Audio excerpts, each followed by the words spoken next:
And we're live.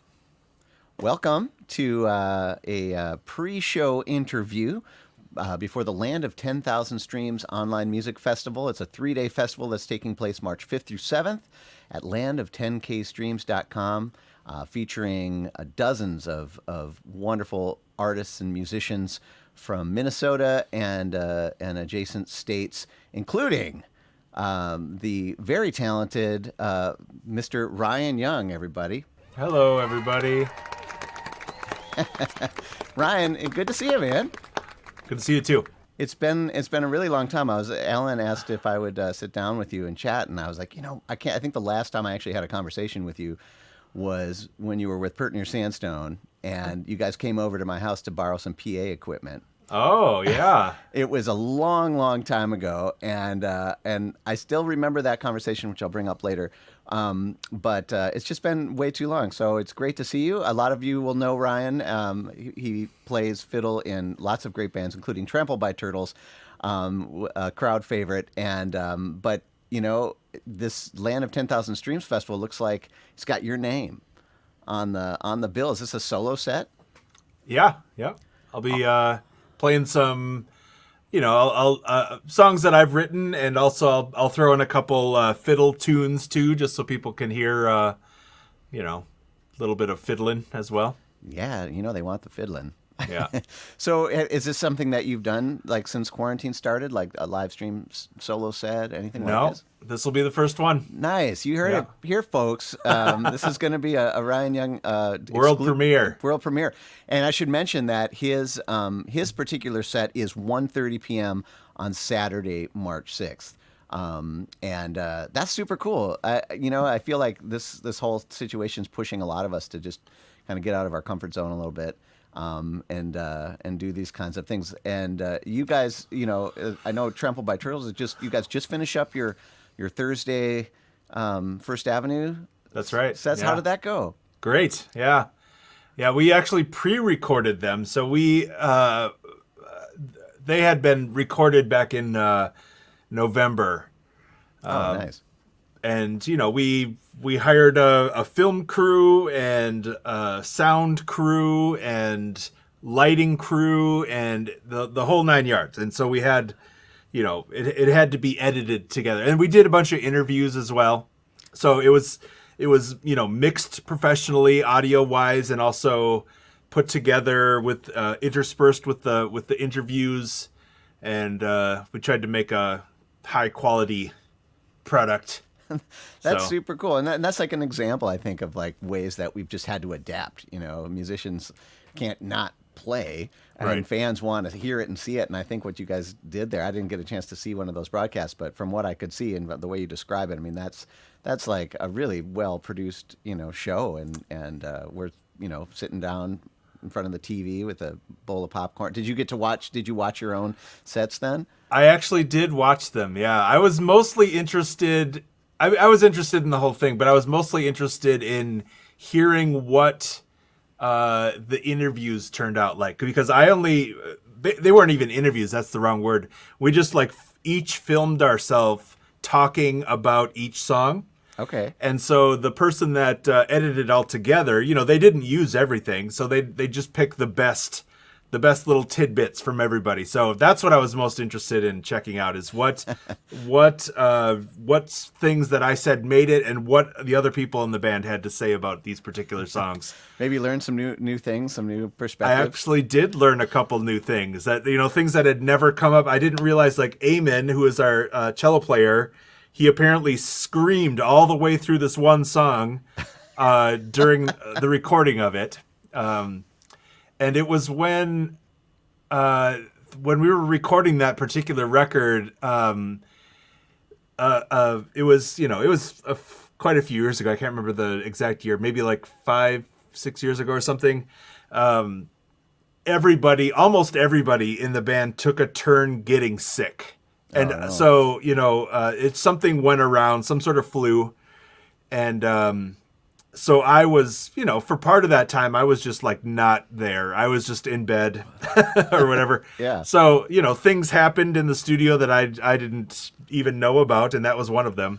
So now I have to listen. I haven't done it yet. I need to listen to the recording of that song and hear if I can hear Eamon screaming through that whole thing. Yeah, do you know? Can you tell us the song so we can all go to our playlist later and listen for it? I think "Blood in the Water" is the name of the song. All right, everybody, you heard it. Go. You're gonna after this, of course, wait for this wonderful interview to be over. But then you gotta go check it out and listen to the screaming cello player. That's right. Awesome, man. I love those little bits. You know, it's like the kind of stuff that you might see in a liner note back in the day. Right. Cello and screams. That's awesome. Well, speaking of recording stuff, I mean, another thing that a lot of people know you as is a producer, engineer, and session player, and you run your own studio. Do you want to talk a little bit about that and like what you've been up to during the pandemic? Sure. The name of it is called Neon Brown Recording Studio. And honestly, there hasn't been a whole lot happening since the pandemic started. Nothing, bands maybe just weren't wanting to get into go inside with a bunch of people that they don't live with and breathe a lot, sing, let all the droplets. Fly around. Honestly, I haven't been very busy this last year, but I do have a band recording right now. It's Chris Castino from the Big Woo. Oh, nice. And his band is the Chicken Wire Empire. Oh, those guys are awesome. Out of Milwaukee. Yeah, right, exactly. Fantastic band. That is turning out really good. Like, all of those people are just amazing musicians, and Chris is a great songwriter and a great singer, and it's just talent all the way around. So I'm just I'm the engineer, and they're making my job incredibly easy because they're just so good. That's awesome. And knowing the instrumentation here, are you guys tracking live like in one room, or are you guys doing like isolation stuff? Nope, it's all live. Oh, nice. They have yet to overdub background vocals, so that's coming up. Okay. But the rhythm tracks are all there, and the lead vocals were all recorded live, and there's a lot of guests going to be on it as well, like some famous people that such as like they're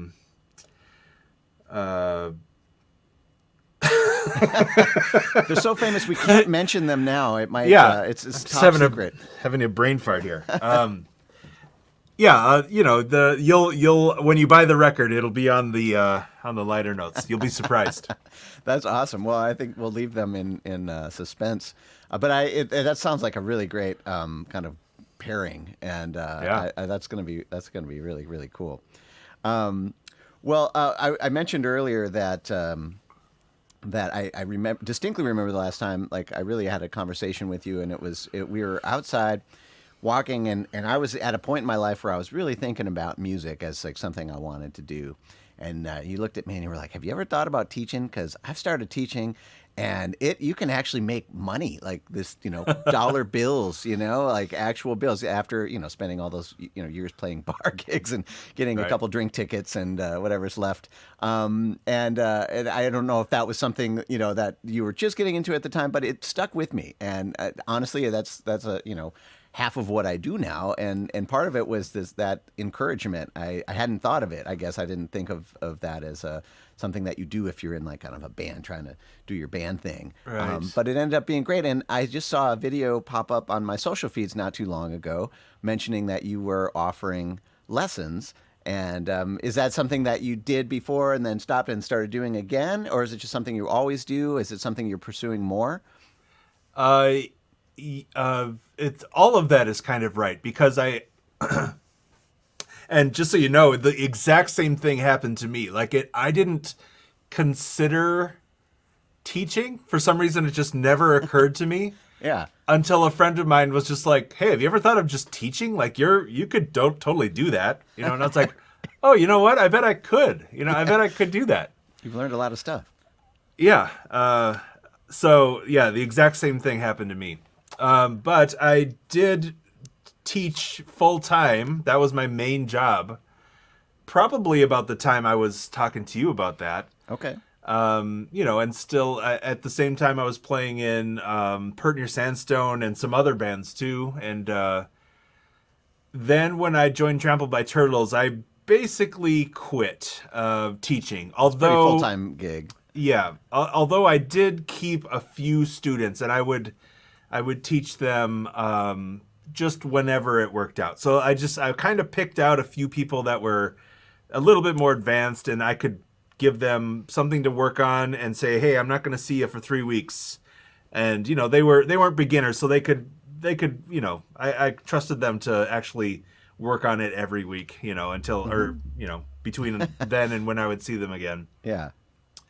So yeah, anyway, so when the pandemic happened, of course, basically all of my income dried up, Trampled by Turtles and the studio. And so I just started teaching again. And so now I'm basically doing that full time again. And then the studios, like I said, I mentioned Chris Castino, that's starting to Ramp kind of back up. trickle back into existence. And hopefully that, with any luck, I'll be able to play some live in-person shows again.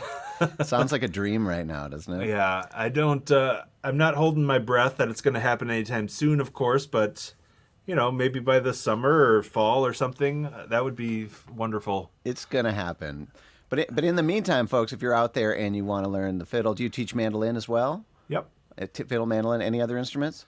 I have a viola student. That's all you need. It's like Marge That's- Simpson said, stay one lesson ahead of them. Yeah. That's what I'm doing with my clawhammer teaching now. I'm just like, Oh, okay. okay, wait, I hope my students don't see that. But no, it sounds like right now, probably the best way for those students who are interested in those instruments and learning from you would be to go to your studio website, neonbrownstudio.com. That's right. Correct. And Alan, I don't know if you're out there, our producer, but he could maybe throw that in the comments and people could click on that link. That's super cool. Well, yeah. Once again, folks, if you're just tuning in, we are interviewing Ryan Young before the Land of 10,000 Streams online music festival, which takes place March 5th through 7th. It's a 3 days of really great music and musicians, and I have to little shout out to Alan who had this idea for this thing last year. Look at that, and there's the URL.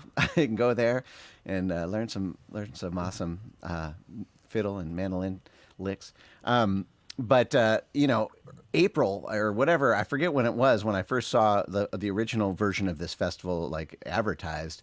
I mean, people were just scrambling to do anything and to keep some semblance of like their livelihood together, and I just thought it was really a great thing that he did. He teams up with the folks at NPR, The Current, who are doing some great promo for it, and I mean the bands that he's got lined up are stellar, including Ryan Young, who again is playing March 6th at 1:30. And I'll do a little plug. I'm actually playing a set right before Ryan. I'm opening for Ryan at 1 p.m. that day. So maybe come early. I'll warm you up, and then Ryan will take you home. But then, of course, the music goes all the way till like 11 p.m. I think Nerdy is closing out that night. I know some other great so many great acts. I won't start saying it because then I'll feel like I left someone out. But you can go to landof10kstreams.com to find out about that. And Alan mentioned that you might be willing to give us a little taste of what your set's going to be like. Sure. You got some instruments back there. It looks like I got my fiddle right here, right next to me. Yeah. that's awesome. We'd love to hear it. All right. I'm gonna take my headphones off during this, but I'll put it back on as soon as I'm done here. Sounds good. So I will keep talking while he's getting his fiddle here, and just say that Ryan is just such a talented musician, and you definitely don't want to miss his set.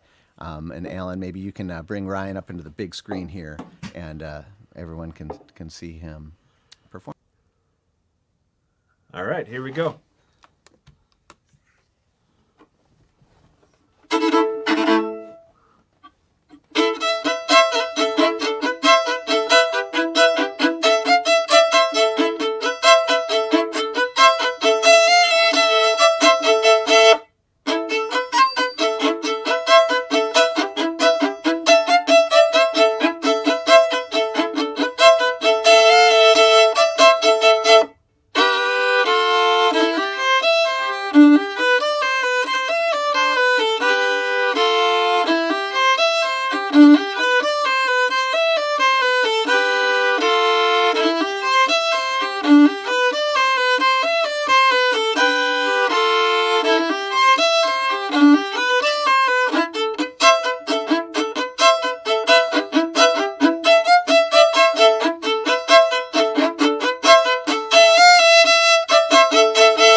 That was badass. Thank you. That was great. Is that one of your compositions? No, it's not actually. It's called The Champion. Really old song. I don't know that anybody knows who wrote it, but I played that one specifically because that is a song that I have been teaching a couple of my students, and Awesome. I know that they're watching, so Right on, man. that's maybe just a little bit of I don't know, Incentive. incentive Yeah. to keep practicing at it. That was so. I love the rhythms in that. Like it was almost like a full band. Like the fiddle's one of those instruments that can be very expressive. It can play multiple parts, and I just was back here air drumming. That was really, really cool. Yeah, folks, if you want to learn how to do that, just head on over to neonbrownstudio.com. I might be signing up. That's like the Bode stuff is like my last frontier for me. It's really like it gets me. It's really hard. Yeah, it's sort of a pain in the butt when you first start, but I try to make it fun. That's cool. I can tell already that it would be a lot of fun to take lessons with you, and it's gonna be a lot of fun to check out your set, man. I really can't wait. You will be doing some original material though. Yes. I see in the description. Yep. That's super cool. Well, folks, if you want more of that was just a taste. If you want a whole set of that music, you can tune into the Land of 10K Streams online music festival on March 6th, Saturday, March 6th at 1:30 p.m. to see a whole set from Ryan Young. Ryan, thanks, man, for taking the time to chat. It was great to catch up. And, Yeah. I really look forward to hearing the stuff coming out of your studio and everything else you're up to. And we hope to see all of you during that whole weekend. Think of it as kind of a community hang. If you just go from one set to the next, you could just spend all day enjoying music. And I can say this: I can't see, if there's comments and things coming through, but let the performers know. Jump in the comments. That goes a long way. A few little hand clap emojis or whatever. I can say from experience that just knowing that there's human life on the other end is a big deal. And so we hope to see some of your hand clap emojis that weekend, again, March 5th through 7th. The Land of 10,000 Streams Online Music Festival, sponsored by NPR, The Current, and featuring just all kinds of amazing talents, including Mr. Ryan Young. Thanks, Ryan. And I My look pleasure. forward Thank you. to seeing you in March. Alrighty. All right. Take care.